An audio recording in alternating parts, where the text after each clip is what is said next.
Hey guys, Andy here. If you've been car shopping, visiting a mechanic, or even visiting bumper.com, it's possible you've come across some automotive lingo that you didn't quite understand. Today, we're traveling inside the engine to inject your brain with some supercharged knowledge. So start your, engines. Sorry, fire up your synapses. That's even worse. Okay, just show the intro screen so we can start. You might have heard the word carburetor from late night TV airings of Grease or Happy Days, but you're forgiven if you haven't. Basically, an outdated technology, a carburetor is a device which mixes air and gas at the air intake at an appropriate ratio for combustion before it moves to the cylinders. Fuel injection technology has made carburetor systems obsolete. Direct fuel injection shoots the fuel directly into the cylinders. Almost all cars use this system now as it reduces emissions and increases fuel economy and power in vehicles. Meanwhile, another commonly used abbreviation, see what I did there, is Hemi, or hemispherical combustion chamber, which itself is quite a mouthful. It basically refers to the domed shape of the cylinder head, which increases the volume of the fuel-air mixture to burn, which in turn increases power. The term is closely associated with Chrysler, which pioneered the design, but many manufacturers have adopted similar technology. NA doesn't just mean not available or not applicable. In the automotive world, it means naturally aspirated, which refers to any engine that doesn't force air into the cylinders via turbo or supercharger. Turbochargers and superchargers are basically pumps that force more air into the combustion chamber.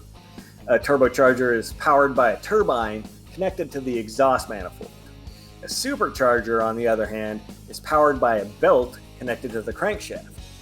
There are three different types. Root superchargers, named after American inventors and brothers, Philander and Francis Marion Roots, are the heaviest and biggest and least efficient style of supercharger. Sorry, Roots brothers. Twin screw superchargers use two screws to squeeze the air into the engine. These usually sit on top of the engine and they're incredibly loud. Finally, centrifugal superchargers are the most efficient, using a spinning compressor to squeeze the air. They can be mounted on the front of the engine via belt drive or gear drive from the engine's crankshaft. Also called BOVs or BPVs, blow-off valves are valves to relieve pressure in a turbocharger when the throttle is suddenly closed. You may not know it by looking at a picture, but you'll know it when you hear it. Firing order refers to the order in which the spark plugs fire. Firing order is not a random combination or the whim of the manufacturer. It's usually optimized for balance between the left and right cylinder banks and the front and back of the engine, and affects the vibration and sound and evenness of power output from the engine. Finally, hear that knocking? That repetitive sound coming from your engine is called rod knock and is caused by damaged bearings that hold the crankshaft. It's not something you want to have. The sound could be the death knell for your engine. Well, there you have it.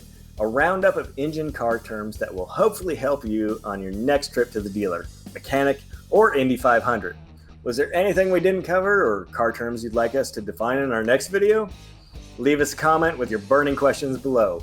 Like this video, give us a thumbs up, and don't forget to subscribe to our channel for more guides, how-tos, and video glossaries. Until next time, Andy out.